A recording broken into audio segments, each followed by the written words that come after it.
So thank you for such kind words. It's so nice to be here. I would love to say that it's my first talk in Australia, but no, because I just did it a few days ago in Melbourne. I hope this one would be even better. And thank you for having me here. I hope you'll enjoy it. And today we're going to talk about the static code analysis for Kotlin, the thing that I'm doing so I'm gonna share with you what I'm doing for my everyday job. So before, there was a nice bio, so I don't want to spend much time explaining who I am. I'm a software engineer at Sonar, so you can follow me. This is my Twitter handle. And there is one more important thing you should know about me, that I'm Ukrainian, and currently we have huge problems with our neighbors. Some people tell me that that's the reason why I went to Australia, to be as far away as possible from Russia, but yeah. So currently we need all the help that people around the world can provide to us. So if you feel that you want to support Ukraine, you want to do some donation, here's a link to the charity fund. So feel free to donate if you feel like. And of course, there are a lot of other charity funds that are helping Ukraine to fight for our freedom. So the most important part of my talk is done. Now we can a little bit relax and have some fun. So what we are going to have today?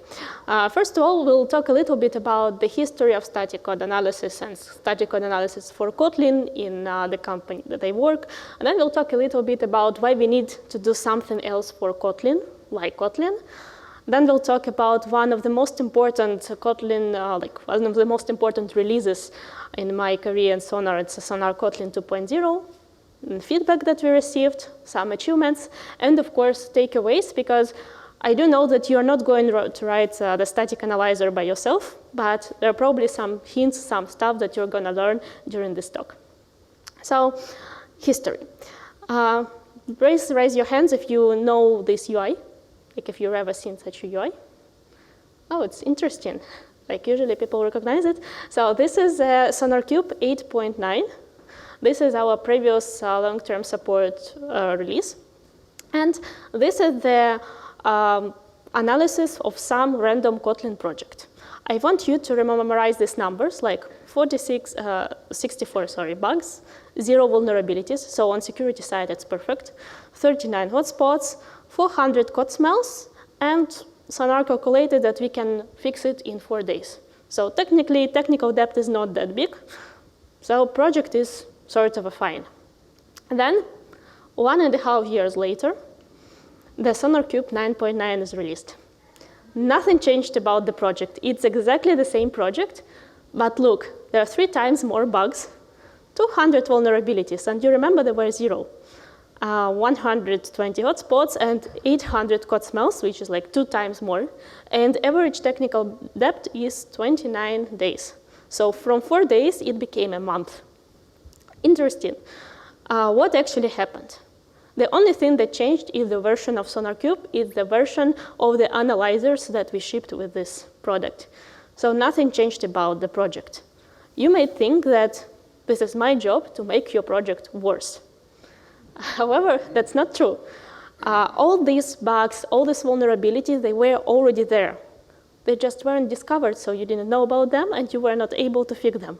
Now you know. Now you can fix them, and your code will be more reliable, secure, and maintainable. So my job is to make your code better. And in order to understand more precisely what actually happened with this Kotlin analyzer in Sonar, we need to forward to the past and talk a little bit about the static analysis in general. Please raise your hands if you're familiar with the concept, what static analysis is. Not a lot of people, so I will try to explain it briefly. So when we are talking about static analysis, let's imagine some function that has input and output. And input for static analysis is your source code. Most likely you wrote classes, functions, and probably that was the first class that you wrote in Kotlin when you just started learning it. This is printing hello world. Looks nice. And the static analyzer takes this code, transforms it into the structure, called abstract syntax tree. So you can see that in this structure, we can see some functions, some parentheses, some arguments, expressions, blocks, and all this structure called tree. And I know that this structure is not really nice. And every time we refer to this in this presentation, you're going to see this one. But under the hood, it's that tree. And we developers, we know what to do with trees. We know how to traverse them. And the analyzer does exactly this, traverses the tree and reports some issues. So once we found some patterns in the tree, we can say that, okay, there is something unused here. You can refactor this code because it's dead code, and so on. So this is, in simple words, what static analysis is. We are taking your source code, transforming it into the tree, and then running some checks visiting this tree and reporting issues. And what is the problem? The problem that this abstract syntax tree is very specific to every language. In Java, we have Java AST. In Kotlin, we have Kotlin AST. In Go and Ruby, in Scala, in SQL, we have all different ASTs. That means that technically similar rules, like unused stuff here, unused stuff there, we have to re-implement them like 20 times because we support like, 20, 30 languages, which doesn't sound like a good idea. Like, technically, there was a lot of repeating. So for a long time, in Sonar, we had a dream that we need to run tree to rule them all. And it was actually implemented. So this is the general stuff, how static analysis works. And then we implemented some sort of intermediate representation called like generalized tree. This intermediate representation is the same for many languages. And we can run the checks on this intermediate representation. And it means that we don't need to write like 30 times the same rule. We just write it once, and then we just need to write a converter. And this worked in production for some time for these 4 languages: Kotlin, Scala, Go, and Ruby. So, and I think for some of the languages, it's still like this. And of course, every approach had its pros and cons. For the pros of this approach, we have one rule, many languages. So you write it only once, and you have immediately it available in many languages. Then if you want to add a new language, you just need to write a converter, and then you have some rules out of the box. Sounds like a great solution, and this is it with the pros, then cons. Maintenance. There were a few times when some change in Ruby caused to the change in this intermediate representation. Because of this change, we had to rewrite how we do this conversion in Kotlin and Scala and Go. So instead of maintaining like one language, we maintain like n multiplied n minus 1 divided by 2 branches, which is like insane. So change in one language can affect other languages. Another problem is rules precision. Because these languages, they're all different. They have different syntax. And we have, need to find something generalized for all of them. And that's why we need to cut some branches. For Kotlin, for example, we did not support extension functions. We didn't support object and a lot of other small stuff that didn't work. And that was a little bit sad because we had a lot of false positives, a lot of problems with this. Language-specific rules, exactly the same issue of the rules precision. If something is not supported, we cannot write rules about this. And testing was hard because now you have to test it like 5 times, every single rule. And another big problem, this model did not contain a semantic model. So we could not write some advanced, some nice rules, only stupid, simple rules about the syntax. And that's why we thought that, okay, probably this solution is not ideal for the language that we want to support properly. So the decision was made to get away from this approach. And then, one more important thing. I touched the subject of semantic model. Please raise your hands if you understand what it is. So not really. Let me explain it briefly. So imagine that you write source code like hello world function here, and there is in another file another function, G, function G that takes X parameter of type hello world and calls the function f. With semantic model, we can actually build this connection to understand that this hello world type is actually that hello world type. And this f function is that f function. So with semantic model, we can resolve types. We can jump from method calls to method declarations. We can explore the annotations and everything that is around. So semantic model is a very powerful stuff that we need if we want to write advanced rules. So in simple words, when we are talking about abstract syntax tree, the semantic model here are the relations between different syntax trees and different nodes of the syntax trees. All this together, by having all this together, we have the whole picture, like AST, semantic model, and with this we can build nice rules. Then another question like, okay, this approach doesn't work, but we need to start from somewhere. Why Kotlin? Why should we start with the Kotlin? First of all, there is non-deniable growing popularity of the language. Raise your hands if you know Kotlin. Okay, not a lot here, but that's interesting because I think in Melbourne, almost the whole room, so I was surprised that the whole room raised their hands. So maybe in Brisbane, you need to have a bigger community. So yeah. And then user feedback. We have a lot of users that were using Kotlin, liked Kotlin, and they were complaining that our support of Kotlin is not really nice. We have a lot of false positives, the approach is bad, and we don't really have some advanced rules. Another thing that we wanted to use Kotlin ourselves.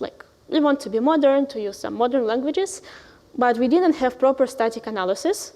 So we don't know how to write a nice Kotlin code, and that's we need to write some tools for ourselves. And another point from business perspective, there was a huge market of Android and application security that we wanted to enter, and it was impossible with Slang because Slang, that's how this approach previous was called. This approach is limited. So that's why Kotlin. And after some huge work of some people working on this, we brought to the life the next generation of Sonar-Kotlin Analyzer, Sonar-Kotlin 2.0. We extracted to separate repository, we did a lot of nice stuff, and let's maybe summarize what we did. Initially, as I told you, we had something like this. This is what we wanted to do. We wanted to get rid of this generalized tree and just get back to the normal Kotlin tree. However, that's not that easy than just to remove the branch. We had some time boxes, we had management that we need to deliver, we cannot stop the world. And this was the compromise that we implemented. So we still had an old path with old rules going through the generalized tree, but everything new was going through the new approach that we built. Of course, we understood that this is ugly. We don't want to live like this. And we marked it as a technical debt and promised ourselves that we are going to remove this one day. And now, raise your hands if you think that we got rid of this. Come on. Raise your hands if you think that it's still there. What others are thinking. That's funny that I did this talk in Melbourne.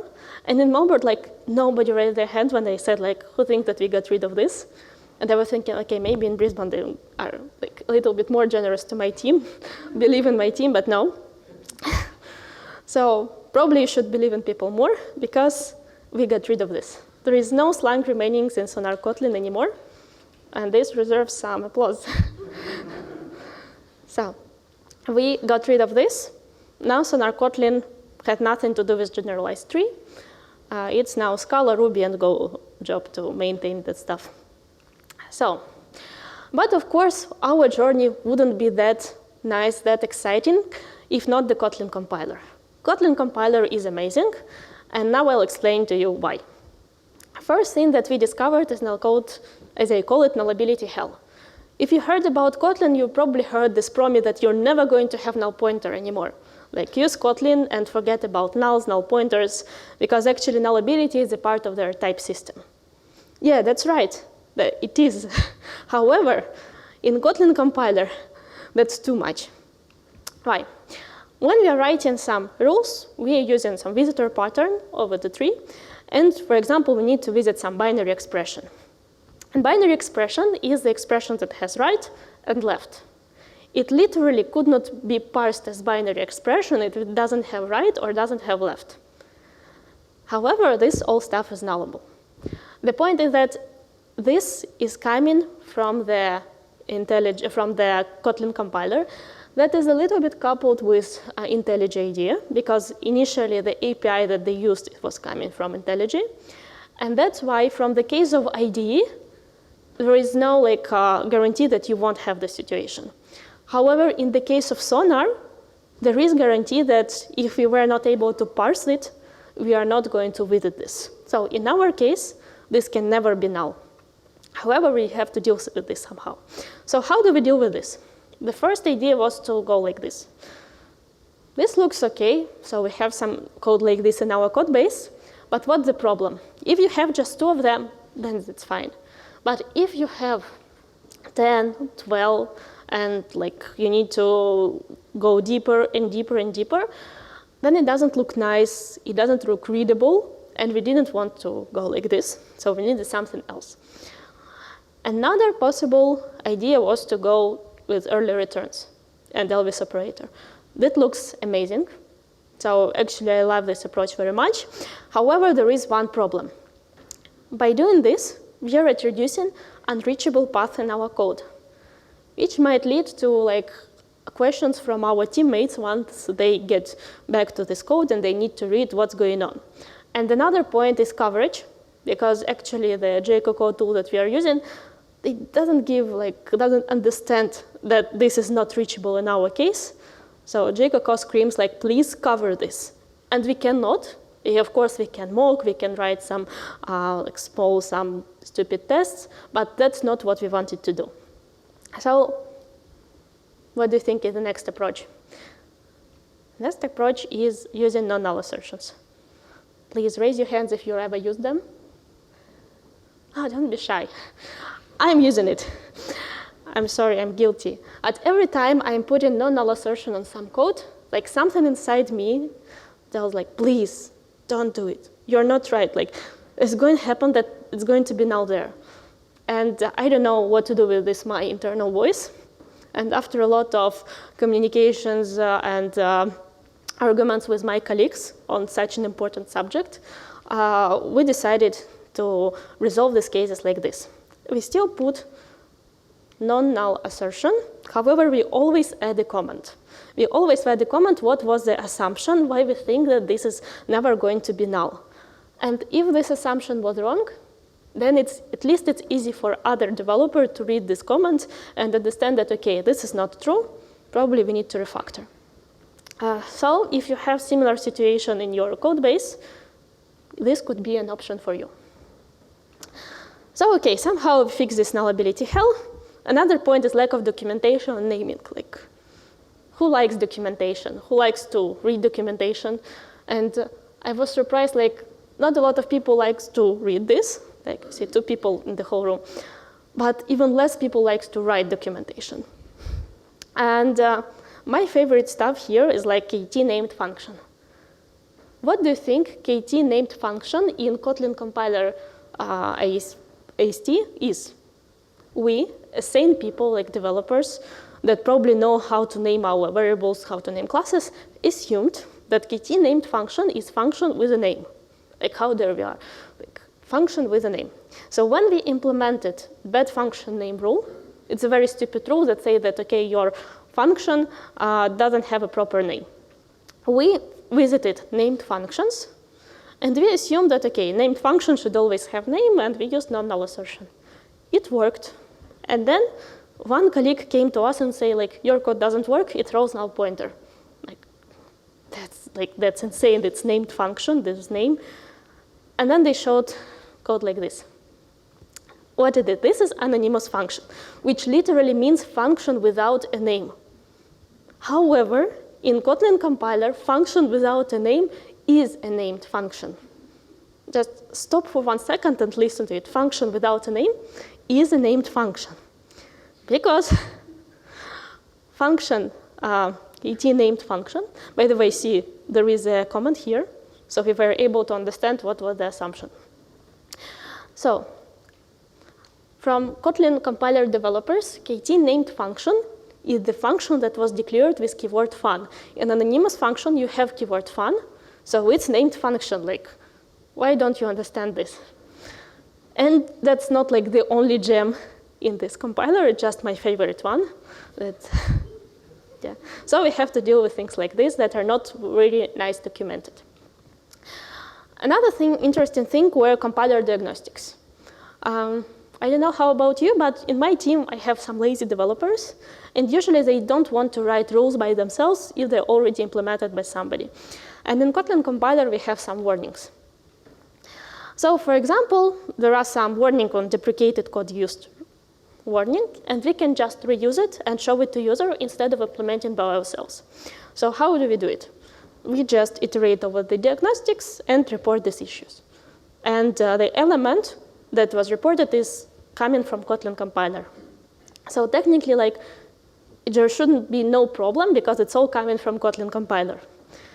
And then it worked for some time in production, and then one user came to us and said, like, I have this code, and it throws index out of bounds exception with your analyzer. And we started to think, like, how it could be index out of bounds exception. Then after some investigation, we realized when you put deprecated annotation on some class, you're not just deprecating the class, you're deprecating primary constructor. In enum, when you initialize some entry, you're not just like creating an entry, you're calling primary constructor here. While it's not visible, it's still there.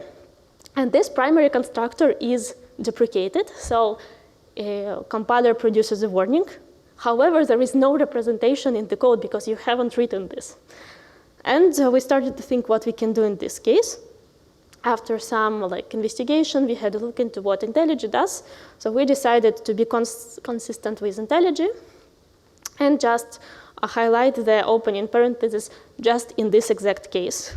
But that means that we should always be careful because there could be some stuff that is not visible in the source code, but implicitly added by the compiler.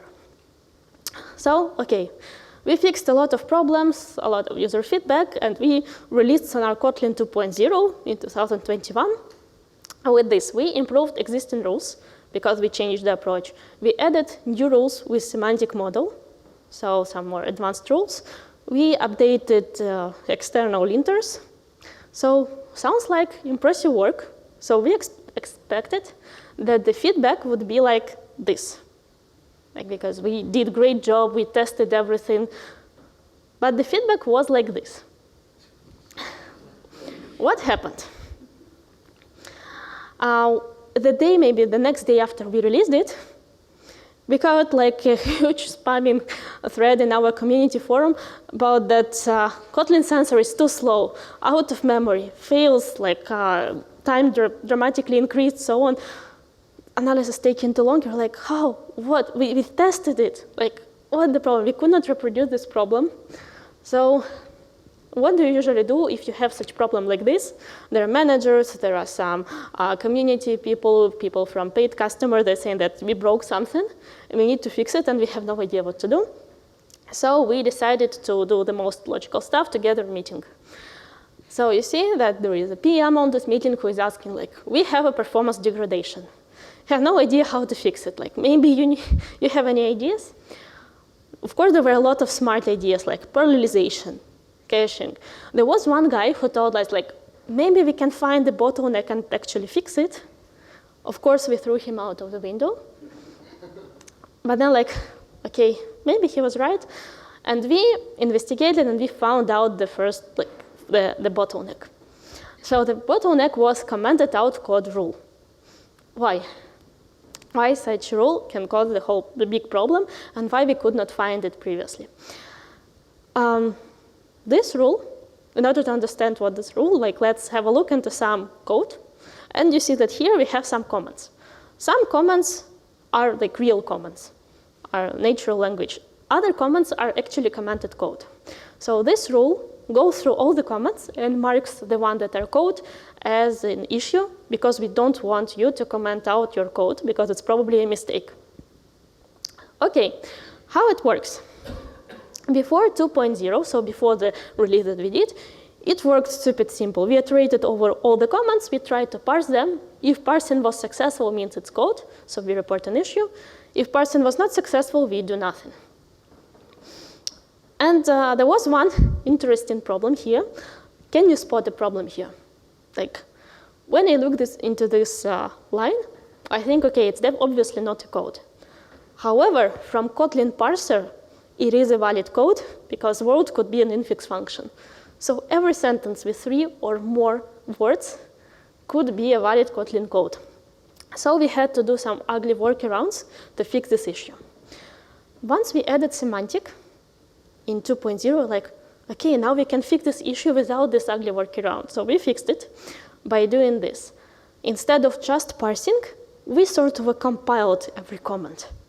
And it worked, but it was very slow. It was extremely slow. And of course, imagine you have your source code base with thousands of files. In each of these files, you have hundreds of comments, and every single comment is compiled. And of course, it's like a lot of work for nothing. And it was not like just these problems. Another problems were compiler bugs. Why? Because we started like using compiler on the input that is not supposed to be compiled. We found a few compiler bugs, and now they're fixed, but that was fun that these bugs led to out-of-memory in Kotlin compiler. Another point is code with mistakes. It's obvious false negative, because like it is not compiled. However, we still want to report this. And then code not in Kotlin also is not supported. And of course, like very slow. So having all these problems, having all this management, like saying like we need to fix it quickly, we didn't know what to do. And we made a decision that we are not proud of. We decided to comment out code rule. It was like this in production for like 1 year. And do you think how many complaints we had? 0. Because like the rule is not working and it's not reporting issues. Like, why should we complain? We only complain when people have false positives. When they have false negatives, they're usually happy. So, yeah. So the best implementation of the rule, just for your information, is the rule that does nothing. So then we started talking about this at the conferences, and there was first complaint. And they're like, okay, let's fix it. So we implemented more heuristics algorithm, probabilistic one. So we try to understand whether there is a high probability that the code is, that this is a code. And only after we calculated that the probability that this is a code is high enough, we parse it. And this works pretty fast. We so far didn't spot a lot of false positives, false negatives. So I'm inviting you to challenge and try to find when this doesn't work. So yeah, so far we are pretty happy with this implementation. Okay, that's it with the commented out code rule. We fixed it, people are happy. But that's of course not the whole story, because of course we have to maintain what we did. So what do you think is the most reported rule that we maintained, like we released a lot of fixes most of the time? This is unnecessary import rule. So something that is so stupid, so like not important, it's not any bug, it's not like critical issue, but it caused so much harm and so much work for us. So how do we usually implement unnecessary import rule in the languages? We try to collect some references in the code and try to map whether there is an import of this reference. And then we know that in Kotlin there is some problems with array imports, some problems with kdocs, so we have to treat them separately. But other than that, looks fine. So all remaining imports that were not found in the code are unused. And this worked for some time. And then one of our colleagues came to us. They're like, I have companion object, and it doesn't work. It reports the issue is unused. Here in this code, you can see that there is a class. From here, we are calling myConstant from a companion object. And it's obviously used, but we report it as an unused one. What's the problem? The problem here that actually my class, the name of my class, importable name, is not my class. The importable name is like my class point companion. And we have to somehow figure this out. OK, we figured this out. We implemented the fix. And immediately, like the next hour after we released the fix on our, like not in the production, but for our colleagues, the same colleague came to us, OK, but it doesn't work with named companion object. Some people, they're not just using companion object. They're giving it a name. Because, you know, like if you have your favorite variable, you're giving it a name. So it's like a pet. So what we are going to do? The problem that here, we were like we hard-coded the companion stuff. But in reality, if it's named, we cannot guess what the name is. It's the name that the people gave to us. And like, OK, sounds like an issue, what we're going to do. And then after like talking, and I'm not completely sure if it was implemented just in between, but however, we found out that in the new version of Kotlin compiler, there is a function called isCompanionObject. So we can just use it and forget about all the issues. So sometimes in Kotlin compiler, when they face issues, they improve it and improve the API. So, OK, that was it. We were happy for some time. And then another problem came out. It's unresolved imports. Well, in order to build the semantic model, we need a class path. Like in order to compile project, you need a class path, and it's obvious that we need a class path. In some cases, in some situations, class path might be lost because people might not configure properly their project, or something else happened. So for some reason, it was not picked up. And that means that some classes were not resolved. If classes were not resolved, there is no way how we can map the import to the usage, because the actual type would be undefined. So technically, you can see that my class is used. And if everything is fine with class path, it won't be reported. But because type was not resolved, it's reported. Unfortunately, we cannot do much here, because we cannot produce the class path if we only can get it. And the thing is, like what we did, we decided to do some safe measure. If we found some unresolved imports, we tried to filter them out and not report anything on them. On the one hand, it fixes the issue because we don't report false positives. On the other hand, if there is issue in such unresolved import, we are not reporting it too. So it's sort of a trade-off that we had to accept. OK, do you think that's it with unused import rule? Of course, no. Another thing, all right, delegates. Raise your hands if you use delegates in Kotlin. Oh, not a lot of people. I think Android people, they love delegates a lot for some reasons. So what's the problem with delegates? When you write delegate, you use keyword by. However, what you see in import, it's absolutely not what you write in the code. However, we need to somehow find the mapping between this. And we're like, OK, we forgot about delegates. We need to treat them separately way. So I'm not going to share with you how exactly we fix this, because the code is ugly. There is one my open source project that I did for a more hands-on version of the stock. You can check this. I will share the link. However, like in simple words, we can find it from semantic with a few more steps. But if there is no semantic model, we again can just skip delegates, import of delegates, because we cannot guess without semantic. OK, that was it with delegates. We thought like, OK, we're almost done.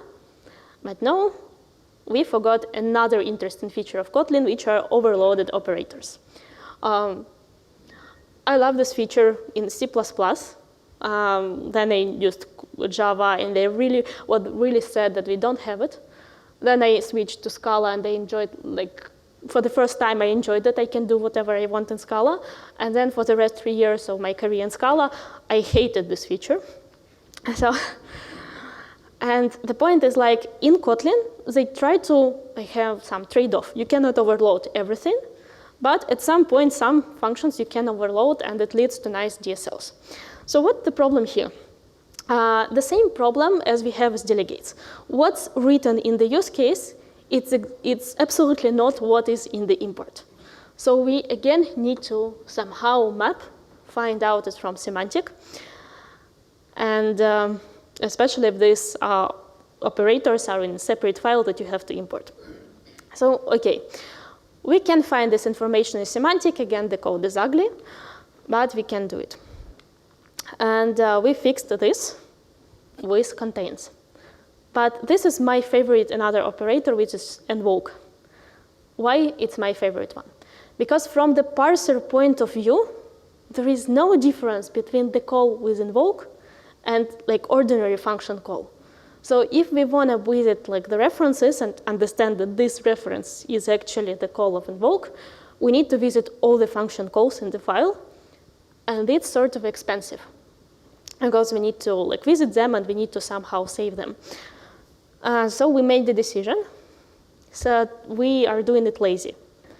We are only visiting all the function calls to check for invoke if there is at least one invoke import, because usually people don't use it, and it brought us a little bit of a performance benefit. So yeah, we fixed this stuff and a bunch of other stuff. Thought like, do you think that's it? Because we like are short on time. Okay, I won't keep the intrigue for so long. No, that's not. Another problem came from where we didn't expect it at all. Like Java 16, come on, we are talking about Kotlin here. Like, how they're like, what's the problem? How Java could be here? Unfortunately, or fortunately, Kotlin is a language that could be compiled to bytecode. So technically, we can use Java API, and we can use Kotlin everywhere where we can use Java, and it means that we still depend on Java if we are talking about Kotlin JVM. So what was the problem? One user came to us and said, like, I have this code that is using Kotlin, an extension function from Kotlin streams to list, and your analyzer complains that this import is not used. However, it's definitely used. And you're like, yes, it's used. So then my first thought that, okay, probably some semantic was not resolved properly. But then when I checked it, like, oh no, it's indeed not working like this. So after some investigation, I found out that, okay, there is an extension function to list starting Kotlin 1.2. Why? Because Java streams had very poor API, and Kotlin wanted to extend it, which makes sense. Then in Java 16, Java was a little bit late to understand that we need to do something with an API and added to list function as a member function. If you know Kotlin, you know that member functions have a priority over extension functions. So when the analysis is performed, we resolve to list function to the Java one instead of to list extension function. But like, it sounds like logical, except that the user is on Java 11. So the point is that we were not taking the right version of Java. We were taking Java from runtime, but we should have taken the Java from release version. So, okay. We still have this problem, but we know how to fix it, and the fix is coming soon. And the fun fact that I discovered that IntelliJ had the same problem. It's Kotlin that I reported this issue to them. And it's also not fixed yet. So, do you think that's it with unused import rule? Of course, it isn't, and I think while I'm speaking here, my colleagues are answering some community threads. However, our talk time is limited, so I just wanted to let you know that this is writing static code analyzer is a sort of an endless story of balancing between false positives, false negatives. We can try to achieve as good precision as possible, but we cannot like perfectly solve this problem because it's an unsolvable problem. So yeah, but we really appreciate your feedback, and we try to improve our products. So let's talk about our achievements. So we have improved precision, because now we are using proper engine and don't use the generalized one. We have 133 rules. We did 18 releases. Actually, it's outdated information, because once when I'm in Australia, my colleagues just released the 19th Kotlin version. So we implemented rules for regular expressions, some security rules, rules for coroutines, and rules for Gradle Kotlin DSL. It was a huge milestone for us. Of course, updated external linter mappings, and now it's a part of the process. So users of Detect, Android Lead, and KT-Lint will always have the latest mappings. And we improved our community handling. We try to answer fast, we try to react, and try to be nice with our users. So a lot of cases that I showed you are actually coming from our community forum, from the real users. So don't hesitate to go and share your bugs, false positives, complaints, because we try to fix it, try to listen to you. And of course, don't hesitate to write some praise if you like what we do, because you know, in community, we only have complaints. And sometimes it feels like, actually, do we do at least something right? And yeah. And some takeaways. Sonar supports Kotlin. Static analysis for Kotlin is fun. Sometimes pain, sometimes huge pain, but still fun. Be active community member, or as somebody said, like, never underestimate the power of complaining. And rewrite if needed. In the very beginning, I showed you the approach that seemed to work, but it was not extensible, and we could not move out of there. Don't try to build some ugly monster out of this. If you face a situation like this, sometimes there is an option of just getting rid of this and rewrite something from scratch. And some special thanks. This is our initial Kotlin squad, the two people that believed in this project together with me and drove it to Kotlin 2.0. And this is actually the JVM squad in Sonar who takes care of the Sonar-Kotlin at the moment, answering community threads, fixing false positives, together with Java Analyzer, with Go Analyzer, and a bunch of other stuff. So that's these guys. And of course, thank you for listening to me, for being here. And I hope you enjoyed this talk and learned something new.